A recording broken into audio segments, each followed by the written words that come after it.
ভয়েতে কাঁপে মন কি হবে মোর তখন ভয়েতে কাঁপে মন কি হবে মোর তখন যেদিন যাব চলে এই দুনিয়া ছেড়ে যেদিন যাব চলে এই দুনিয়া ছেড়ে কেউ তো হবে না আপন কেউ আপন হবে না ভয়েতে কাঁপে মন কি হবে মোর তখন ভয়েতে কাঁপে মন কি হবে মোর তখন যেদিন যাব চলে এই দুনিয়া ছেড়ে যেদিন যাব চলে এই দুনিয়া ছেড়ে কেউ তো হবে না আপন ভয়েতে কাঁপে মন কি হবে মোর তখন।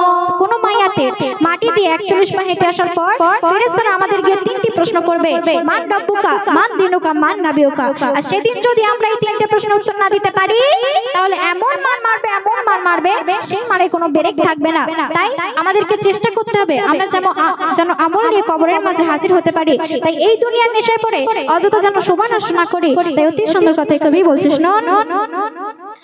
মোরে তা জানে কবরের কি হাল আমি তুমি কেহ জানবে না মোরে তা জানে কবরের কি হাল আমি তুমি কেহ জানবে না তাই যাবার আগে ওই কবরে আমল ঈমান মজবুত করো না মায়ার দুনিয়ায় নেশায় বেশি পড়ে গো ভাই মায়ার দুনিয়ায় নেশায় বেশি পড়ে গো ভাই কাটিও না গো জীবন ভয়েতে কাঁপে মন কি হবে মোর তখন ভয়েতে কাঁপে মন কি হবে মোর তখন। তারপর অতি মূল্যবান কথাই কবি লিখছে, শুনুন। কবরেতে দুই ফারিস্তা প্রশ্ন তোমার করিবে কবরেতে দুই ফারিস্তা প্রশ্ন তোমার করিবে উত্তরটা দিতে পারিলে তোমায় গুণ জমারিবে তাই থাকিতে সময় চলো নবীর তরিকায় তাই থাকিতে সময় চলো নবীর তরিকায় করো সেদিনকে স্মরণ ভয়েতে কাঁপে মন কি হবে মোর তখন ভয়েতে কাঁপে মন কি হবে মোর তখন। ওমা এই দুনিয়াতে যদি কেউ হারিয়ে যায় তাকে অনেক সময় ফিরে পাওয়া যায় কিন্তু কবর হলো এমন স্থান যেখানে একবার কেউ যায় কোনোদিনের তার আর ফিরে আসে না। তাই অতি সুন্দর কথা শেষ ছন্দে কবির নাম, শুনুন।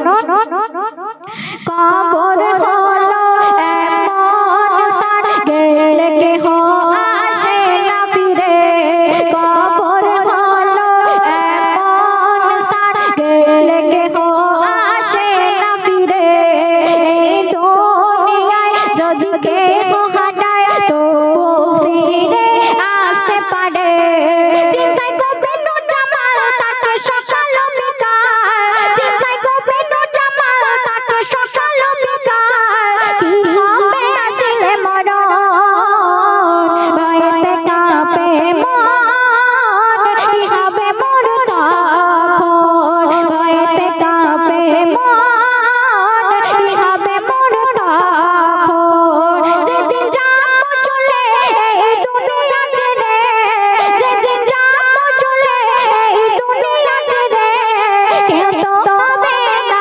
আপন ভয়েতে কাঁপে মন কি হবে মোর তখন ভয়েতে কাঁপে মন কি হবে মোর তখন।